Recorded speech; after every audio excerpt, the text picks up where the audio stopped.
Hello guys, तर मी आज माझ्या सासऱ्यांसोबत छान खेकड्या आणायला आली आहे. आज आपण कोकणी पद्धतीने खेकड्याचा रस्सा बनवणार आहोत. आमच्या आईने इथं खेकडे क्लीन करायला, पण माझ्या सासऱ्यांना खूप काळजी आहे की ते खेकडे आम्हाला चावतील. सो आम्ही आज इथूनच क्लीन करून नेतो आहे, बघू शकताय.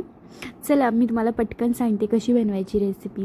पहिला मी इथे छान खोबरं किसून घेतलेलं आहे, ओलं खोबरं.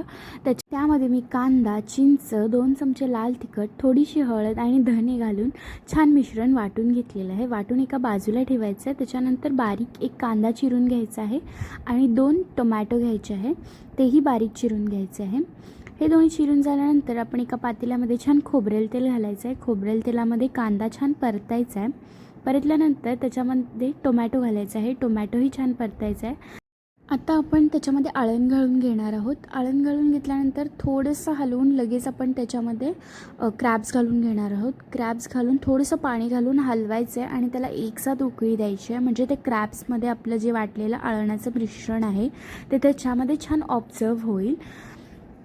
आपलं हे छान हलवून झालं की 10 ते 15 मिनटं छान झाकून ठेवायचं आहे. झाकून त्याला एक उकळी येऊ द्यायची आहे छान. क्रॅब्स हे आपल्या हेल्थसाठी खूप चांगले असतात. ते आपल्याला हाय प्रोटीन देतात. स्पेशली मी तर म्हणते प्रेग्नंट लेडीजसाठी त्यांनी नक्की ही रेसिपी ट्राय करा. आणि ह्याचं सूपही खूप छान होतं. मी त्याची रेसिपी तुम्हाला नेक्स्ट व्हिडिओमध्ये नक्की सांगेल. तुम्ही बघू शकताय आपली एक उकळी झाल्यावरती किती छान दिसतं आपला रस्सा. छान हलवून घ्यायचं आहे, कारण आळण आपल्या खाली लागता कामा नये.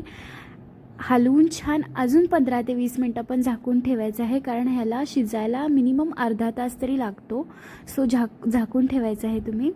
आता तुमच्या लिस्टमध्ये कुणाकुणाला क्रॅब्स आवडतात पटकन त्यांना ही रेसिपी सेंड करा. तुम्ही बघू शकता आता किती छान कट आला आहे आपल्या रश्श्यावरती.